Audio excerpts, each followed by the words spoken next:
जय जय शङ्कर हर हर शङ्कर जय जय शङ्कर हर हर शङ्कर जय जय शङ्कर हर हर शङ्कर जय जय शङ्कर. அத்வைத்தம் தெய்வத்தின் குரல் 4ஆம் பாகம். போர் தீர்ந்து அமைதி காண. ஈஸ்வரனை பற்றி சூச்சனை. இங்கேயும் கூட சூச்சகமாக அவர் ஈஸ்வரனை சொல்வது போலவும் ஒரு விஷயம் இருக்கிறது. எனக்கே இப்போது பேசிக்கொண்டு போகிற போதுதான் அது தெரிகிறது. புத்திக்கும் உயர்ந்தது ஆத்மா என்கிற இடத்தில் ஆத்மாவை அது என்று சொல்லாமல் அவன் என்று சக போட்டுத்தானே சொல்கிறார். அவன் என்றதாலேயே அவர் ஈஸ்வரனை சொல்வதாக வைத்து கொண்டு விடலாம். அப்படி வைத்து கொண்டால் அடுத்த ஸ்லோகத்தில் ஈஸ்வரனை அறிந்து மனசை அடக்கி ஆசையை அழி என்று சொல்வதாக ஆகும்.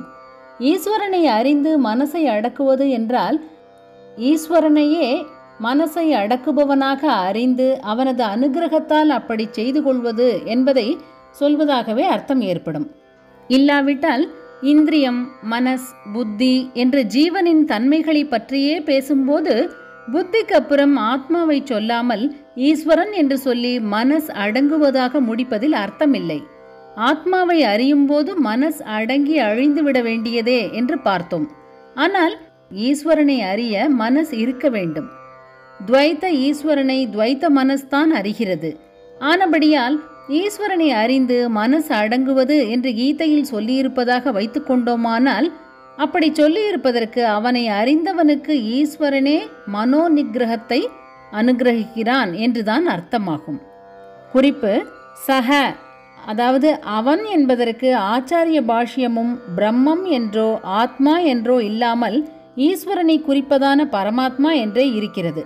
புத்தியின் உள்கரு உள்பட காணும் யாவற்றிலும் உள்ளூர உறையும் புத்தியின் சாட்சியான பரமாத்மா என்று ஆச்சாரிய பாஷ்யம் கூறுகிறது. ஆத்ம ஞானமே ஆஷா நாசம். ஆக விஷயம் என்னவென்றால், ஈஸ்வரானுகிரக சமாச்சாரம் எப்படி போனாலும் ஜீவன் செய்ய வேண்டியது வைராகிய அபியாசங்களால் மனசை அடக்க முயலுவதே. இவ்வாறு அடக்கி நிறுத்திய போதுதான் காமத்தை ஒருவன் அழிக்க முடியும். பலாத்காரமாக ஜீவனை பாபங்களில் செலுத்தி நரகத்தில் தள்ளும் சக்தி என்றும் பெருந்தீனி கேட்கிற மகா பாபி என்றும் பகவான் முன்னே திட்டிய காமத்தை அழிப்பதற்கு இப்படி இந்திரிய மனோ புத்திகளை அடக்கி நிறுத்துவதுதான் வழி என்று சொல்லி முடிக்கிறார். அதாவது ஜீவனுடைய தனி ஜீவத்வமே போய் அவன் அத்வைத ஆத்மாவானால் தான் ஆசை போகும். ஆசை போவது மட்டுமில்லை, ஜீவ பாவமே போய்விடுகிறது என்பதால் அத்வைத்தமான மோக்ஷானுபவமே கிடைத்து விடுகிறது. பாவத்தில் பிடித்து தள்ளும் சக்தி என்னவென்று அர்ஜுனன் கேட்டதற்கு ஆசை என்று பதில் சொல்லி அதை அடக்க வழி சொன்ன பகவான் இதன் மூலமாக மோட்சத்துக்கே வழி திறந்து விடுகிறார். பின்னால் ஒரு இடத்தில் இதை ஸ்பஷ்டமாகவே தெரிவிக்கிறார். காம குரோதத்திலிருந்து விடுபட்டால் பிரம்ம நிர்வாணம் என்ற ஆத்ம சாட்சாத்கார மோட்சமே கிடைத்து விடுகிறது என்று அங்கே தெளிவாக சொல்கிறார். காமக்ரோத வியுக்தானாம் யதீனாம் யதசேதசாம் அபிதோ பிரம்ம நிர்வாணம் வர்த்ததே விதித்தாத்மனாம்.